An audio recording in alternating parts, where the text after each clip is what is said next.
Jill D'Arpino here from aftermathofsuicide.com. I'm going to be honest with you. I'm going to show you a side of me that the days that my son's suicide really affects me. And so this video that I'm going to do is really basically for a parent that has lost a child to suicide.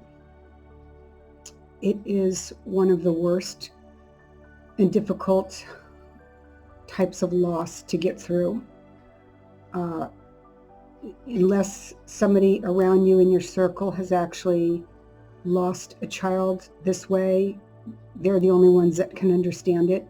But of course, I cannot say I feel your pain. I know somewhat of the pain that you are feeling. It's all based on the relationship that you had with your child, and mine was extremely close. My son took his life December 27th, 2014, and my world as I knew it was blown up. I'm sure you feel the same way. And I never saw it coming. My son was a jokester, the kind that made everybody laugh. He was everybody's best friend. He was a Robin Williams. He was my comedy partner, my fine dining partner, my only son. And so from that, I developed MDD, which is major depressive disorder, PTSD, from the shock and the trauma of receiving that news that day, and panic disorder. So I want to talk about that because today is one of those days for me. It's the 27th, and that number I will never look at the same way again.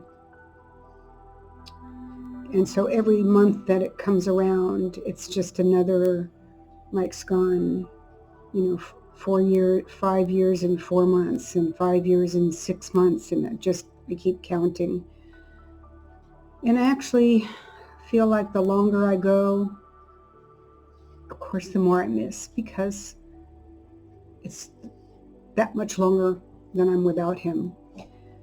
So I say to you, and I'm sure those of you in the beginning stages, if this has just happened to you,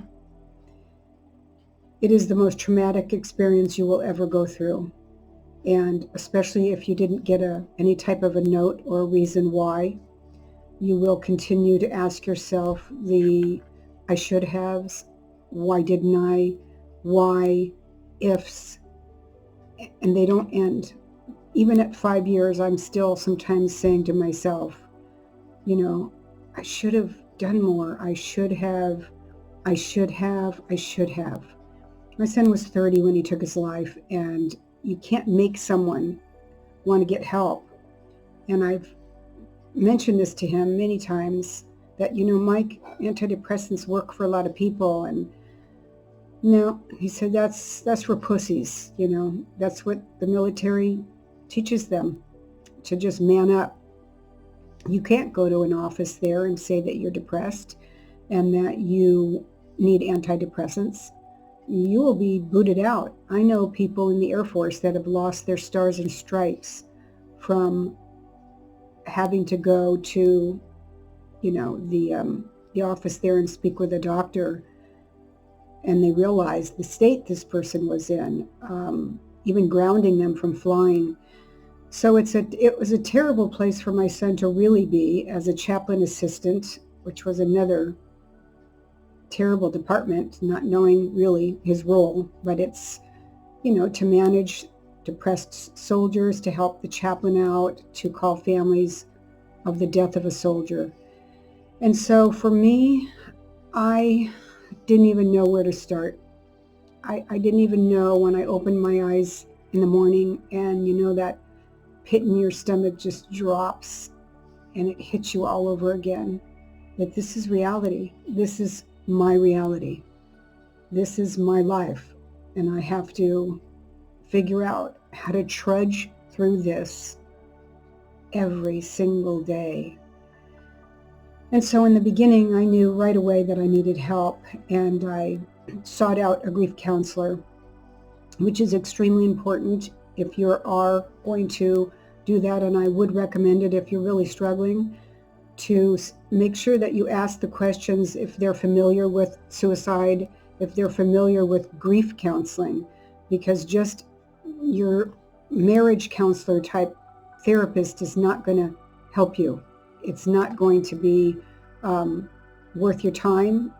And I'm not saying they're not good counselors, but that's not the type of counselor that you should seek out. My heart breaks for you if you are listening to this video, because it is the most painful thing ever to have to bury your child. And where my son took his life is where he's buried, at the Veterans Memorial Cemetery. He took his life near my dad. And so every time I go out there to visit, I get to see that picture in my mind. So, like I said, I had suffered severe depression. I mean, depression beyond just sadness and laying in bed for a week. This was months and months and months. And I had passive suicidal ideation, which is where I wished I didn't wake up, versus active suicidal ideation is where you have a plan. You know, you are going to take your life and here's your plan. I was always sad and disappointed when I would wake up and I'm still alive. And that's deep grief.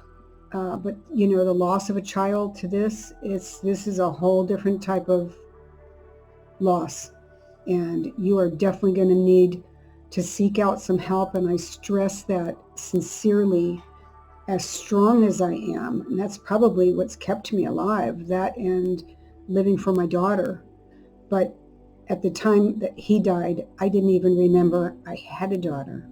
I had completely forgot. She lived in LA, was going to school there, even though she was home through the holiday. And when this happened, she was with me for the month. But when she left, I was just deep down into hell is where I went. And I just cried and cried.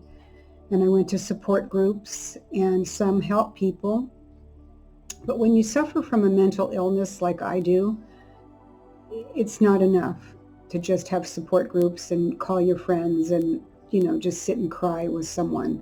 I wish that was the case. But I was dealing and battling not only the death of my son, but this mental disease that people will shun you for. They will berate you. They don't want to deal with it. They don't know what to do for you. And so I had a double whammy between the loss of my son and battling major depressive disorder, the panic disorder, PTSD, all of that. And to this day, even at 5 years and 4 months, I still get, you know, loud bangs and noises, and I'm still affected by the littlest thing. Just scares me and frightens me, and I don't like my back to the door. I have to face whatever. I have to see things, and hate silence. That is the worst. Sleeping in the dark in silence. I have to fall asleep to a TV, or put on, you know, one of the discs that has waterfall and birds or whatever. But I can't stress enough the sadness for this type of a death. And some mothers I've known have just spiraled so bad that the kids have said that they lost their mother when their brother or sister died. That person's never the same. I will never be the same person I was. And I was told that right from the get-go in therapy. So I was not only mourning the death of my son, but the death of the old me, my old life, everything I was mourning. And you may be in that same place.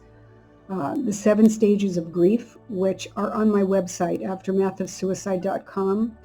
I kind of lay those out, and you may be familiar with them. They are extremely important to look at and to do the grief work, which is going through your guilt, your anger, your depression. All of those things are healthy and okay. And there is no limit to staying in one place, and you can go from one back to the other.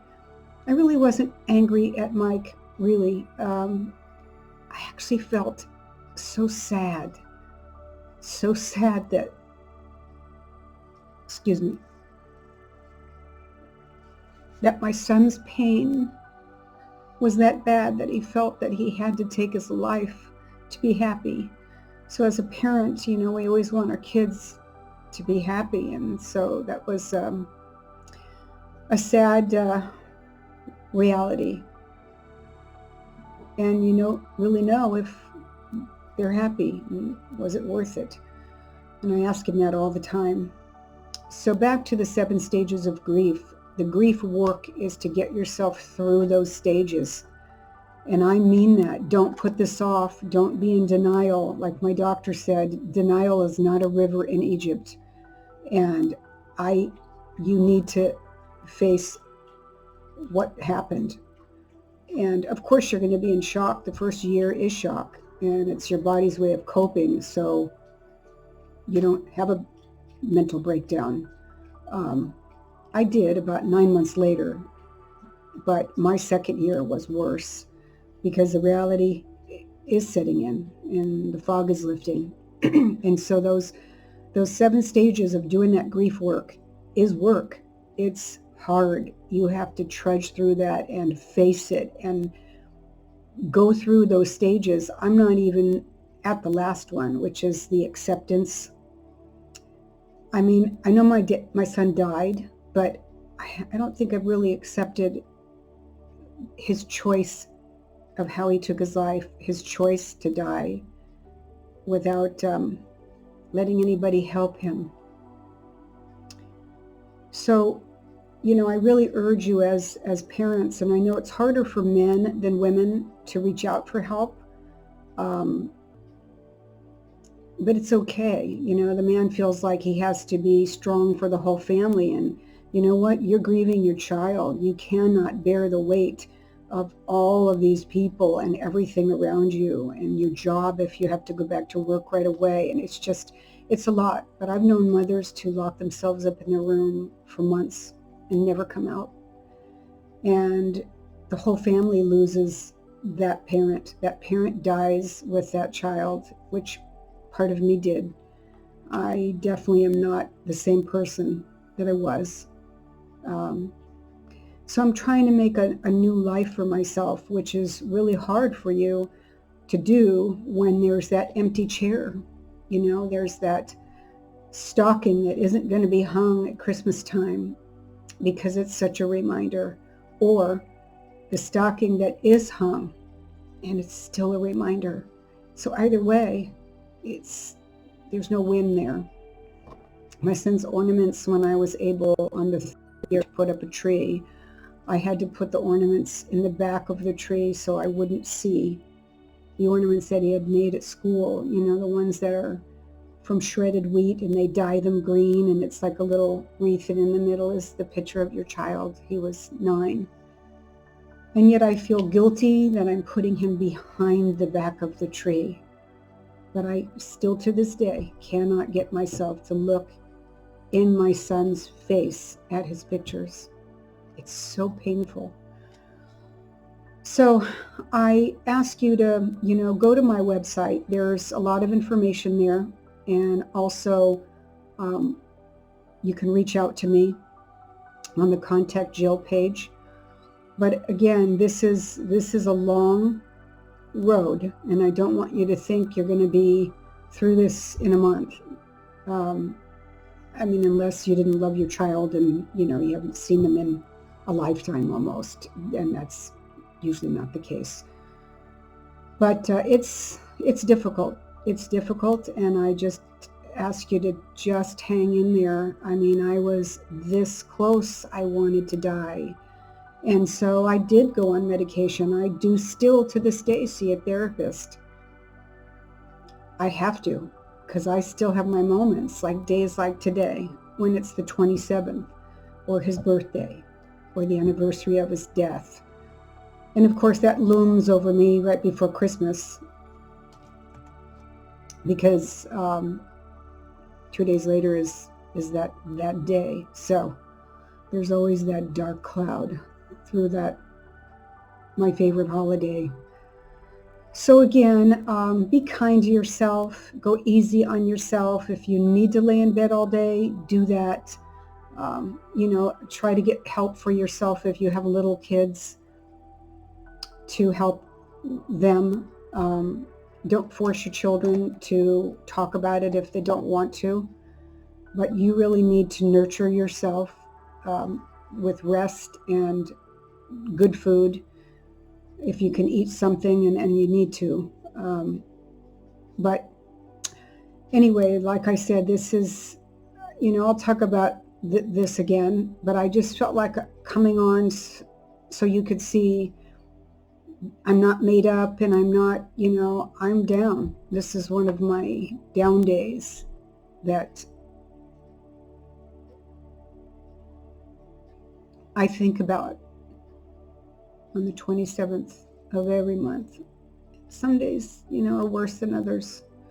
So again, I'm Jill D'Arpino, and please subscribe to my YouTube channel. I will be uploading different videos about different topics. You can also reach out to me at aftermathofsuicide.com at the Contact Jill page, again, like I mentioned, and also follow me on Instagram, the name Aftermath of Suicide, as well as Facebook, Aftermath of Suicide. Again, stay well and be kind to yourself.